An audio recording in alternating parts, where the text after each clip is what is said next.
that was essentially um, 4 months after the fact. And if I could have gone back, I would have said, okay, we've got a month to finish up whatever it is you're doing, and then we need to go public with this because this is significant. Looking back on it, it wasn't until, Elizabeth and Mitchell and Wanda Barzee basically came back to Salt Lake that, they were spotted. But that position of spotting them, if that could have happened 4 months earlier, how great would that have been? Mm. Hey guys, thanks so much for tuning in. I'm coming to you from a little hotel room right now. I'm on the road, chasing down a couple of things I'll tell you about in a minute. But I wanted to sit down and share something that's been sitting with me since I first heard it. I've been covering the Nancy Guthrie case now for what feels like an eternity, and the other day I had another conversation with Ed Smart. One of those people, I believe, is Ed Smart. And Ed Smart is Elizabeth Smart's dad. You probably know the name Elizabeth Smart. She was in the national spotlight in 2002. She was 14 years old when she was abducted from her house in Salt Lake City. Just an awful, awful case. She was held captive for 9 months, and she was eventually rescued, and there was a happy ending there. But it was a roller coaster ride, and Ed Smart has a couple of really interesting thoughts about the Nancy Guthrie case.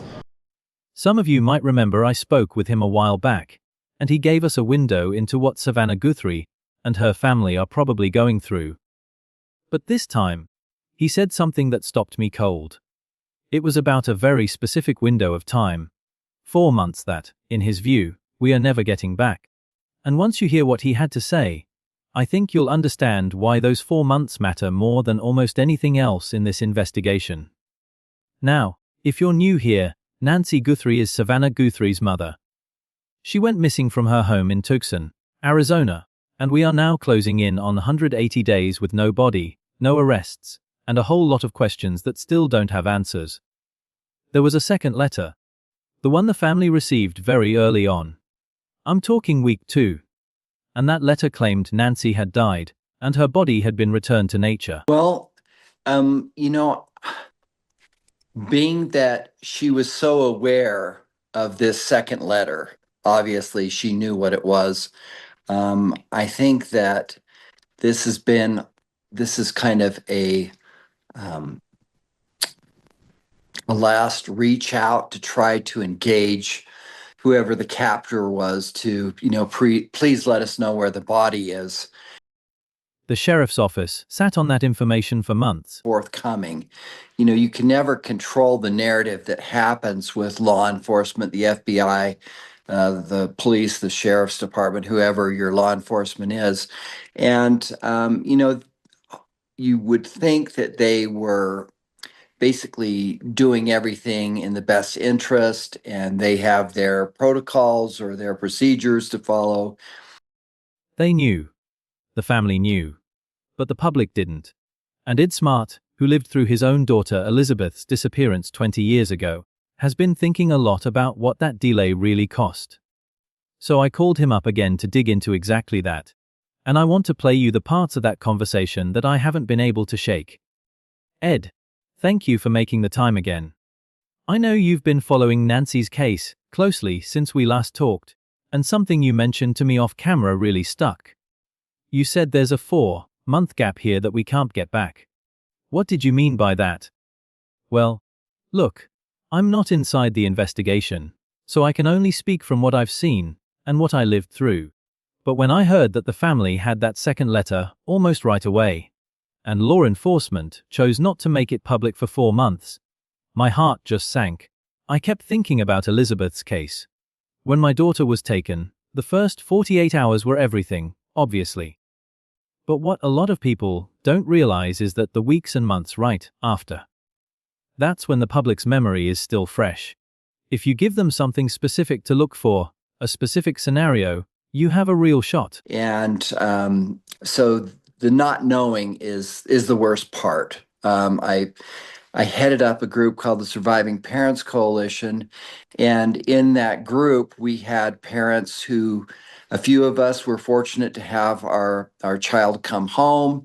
Many of them did not know. They're still in this state of not knowing, which is where Savannah and her family currently are. If you don't, well, the trail doesn't just go cold. Help that is available. I think keeping the public engaged is hugely important. And I think that was, I think that there might have been answers sooner if they had been more public with the fact that they believed that she was deceased instead of allowing it to go on for this long. It disappears. In Nancy's case, the letter said she had passed and was out in nature. If that information had been released when they got it, you'd have had hikers, runners, off-roaders, people who might have seen disturbed ground or something unusual. They'd have been alerted while it was still top of mind. By the time it came out, those same people might not even remember what they saw that week. You can't recreate that window. Have somebody come forward. Of course, at this point, if her body has been buried in the desert, decomposition, whether, animals, there are so many possibilities. The sooner the information could have come out, the sooner people could have been looking for her. And so I feel like it's a hard call. It's really a problem. That's the 4 months you don't get back. And it's not just about memory, is it? I mean, you've talked about how evidence itself degrades. Absolutely. Decomposition, animal activity, weather, all of it works against you. So you're saying they should have been more forthcoming about the letter saying she died, and then people would have not been thinking she was like held up in some basement. Some would be looking, thinking Yes, that that's a possibility. they've said, she's returned to nature, and I'm sitting there, well, whatever that might mean, which there's a huge range, but at least people could be possibly looking for something or being aware. I mean, until you express the possibility. A shallow grave in the desert doesn't stay the same for 4 months. If there were any markers, any signs, they get erased. I remember during Elizabeth's search, we had teams out combing areas based on tips that were only days old, and even then we lost things. May possibly have seen something and could come forward. Did you ever disagree with decisions the police were making? I mean, you brought up a kind of an example All of the time. and have to say no, like we're going to do it our way. Absolutely. That happened a lot during our case. Stretch that to 4 months, and you're essentially starting over. I think the public doesn't always grasp that the clock isn't just ticking for the person who's missing. It's ticking for the physical evidence too. Every day that passes, something is washing away, blowing away, or being covered up. And if the public isn't looking with the right picture in mind, that evidence just goes. This is what I find so difficult to reconcile. The sheriff's office keeps saying they have to protect the integrity of the investigation, and we all understand that to a point. But when you hear Ed Smart say the quiet part out loud, that a delay like this may have literally cost us the chance to find her, you start asking different questions. And I think there's one question that sits underneath all of this, one that doesn't get asked enough.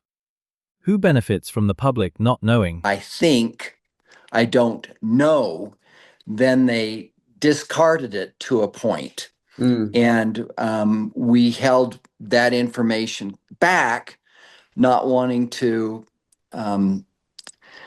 we wanted to allow police to do all that they could, but there is only so much time that should be allowed for that. And at a point in time, you've got to say, okay. I'm not accusing anyone of anything. I'm simply pointing out that every day the public was kept in the dark about the contents of that letter was a day that potential witnesses weren't looking for the right thing. And if you've been watching this case closely, you probably picked up on that disconnect long before any of us started talking about it openly. Sometimes it feels like the audience is ahead of the investigation on these timeline issues. And this is one of those moments. Ed and I also talked about something else that doesn't get enough airtime. The emotional toll of that 4-month silence on the family, and particularly on Savannah. The closer it comes to the time, for example, if that second letter came, I think it was the second week of the abduction, and if that had come out, somebody potentially might have seen her being buried if that was the case. And over time, your memory, creates stories and all sorts of things. So the information, that the sooner that it can come out, the better off we are in as the public trying to help bring these cases to a close. She's been incredibly composed in public, but I've often wondered what it must be like to sit with a letter that says your mother is dead and not be able to correct the narrative that she might still be held somewhere, waiting. So I asked him about that specific kind of torture. Ed, when you and Lois were in the thick of it, you had moments where you knew things the public didn't. That must have created this split reality.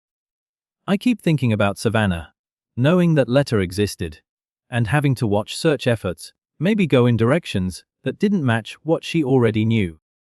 What do you think that does to a person? It breaks you down in ways you can't explain to anyone who hasn't lived it. You feel like you're lying by omission, but you're told it's for the greater good. And you want so badly to trust the people in charge. In our case, we held back certain things because law enforcement asked us to.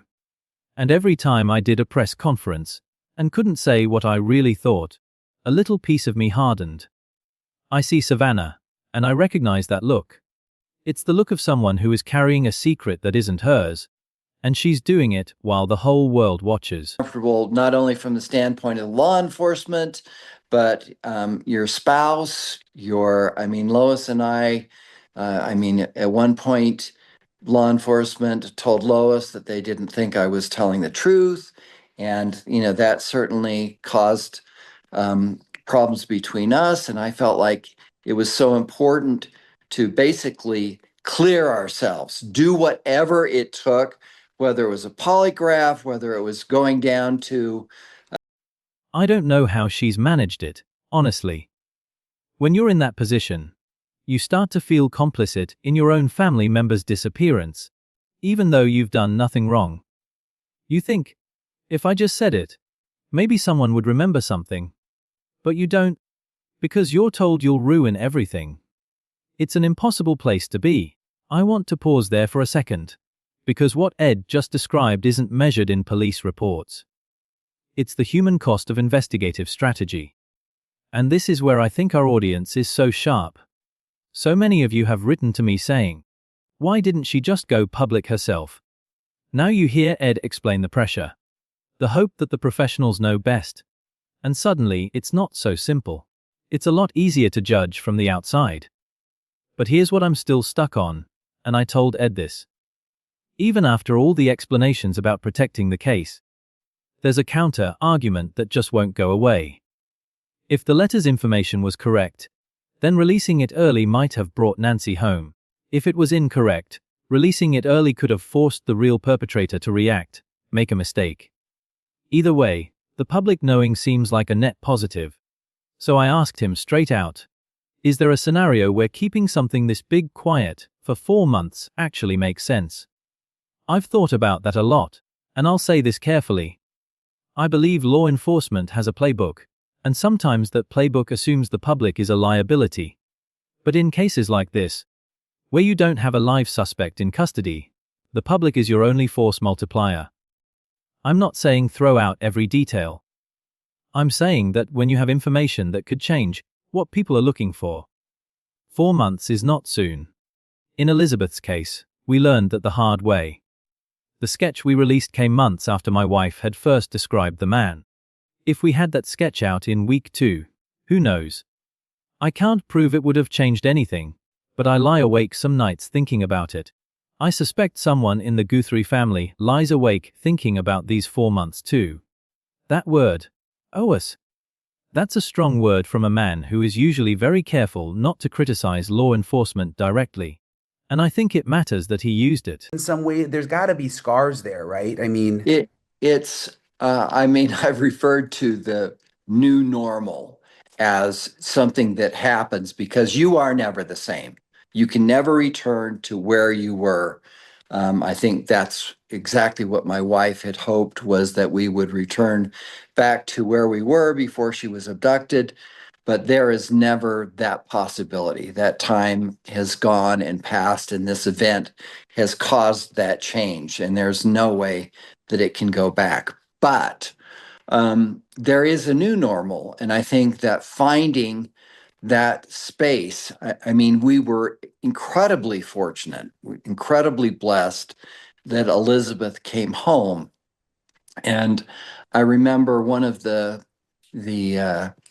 U.S. attorneys saying to me, Ed, I know you think you've gone through this horrible thing, but you haven't seen anything yet. And I turned to him and I said, no, you don't know. I said, I have my daughter right here. She's alive, she's well, and nothing else matters. Now, I want to take a step back and talk about where things stand today. There have been no major public updates from the sheriff's office in weeks. The search for Nancy's remains continues quietly, mostly driven by tips that are now months old. And every day, the story fades a little more from the headlines. But I want you to hold on to one image. Learn from these experiences. And, one of the big takeaways that I'm seeing here again is the importance of getting the information out, the correct information out as quickly as possible. And I mean, whether you're unsure of whether this letter is correct or not, but, they could have come out and said, we've received this letter. It said that unfortunately, Nancy passed away and, she's with nature. So that to me would have given the public at least a thought to, watch out for, a shallow grave or whatever the possibilities are out there. I Yeah. mean, the more information that could come out, I feel the better off we are as far as getting the public to help. Nancy Guthrie wasn't just a missing person. By all accounts, she was a woman who loved gardening, who kept a journal every morning with her coffee, and who, right before she vanished, had bought a tiny rosemary plant she was planning to put in the ground that weekend. I can't stop thinking about that rosemary plant, still in its little plastic pot on her porch, waiting for her to come home. That detail humanizes this whole thing for me, and I hope it does for you too. Because when we talk about decomposition and search grids, it's easy to forget there's a rosemary plant out there that never got planted. So here's what I'm left asking, and I genuinely want to hear from you. Do you think the 4-month delay was a calculated risk that just didn't pay off? Or do you see something else going on? And if you were in Savannah's position, carrying that secret, would you have stayed quiet? Drop your thoughts in the comments. I read every single one, and I know this community has some of the most thoughtful perspectives I've ever seen. As for me, I'm going to keep digging. I've got a call scheduled later this week with someone who worked adjacent to the initial search effort, and what they've hinted at about those early weeks is something I think is going to raise even more questions. I'll have that for you soon. So make sure you're subscribed so you don't miss it. Thank you, as always, for being here, for caring about Nancy, and for not letting this case slip into the background. I'll talk to you very soon.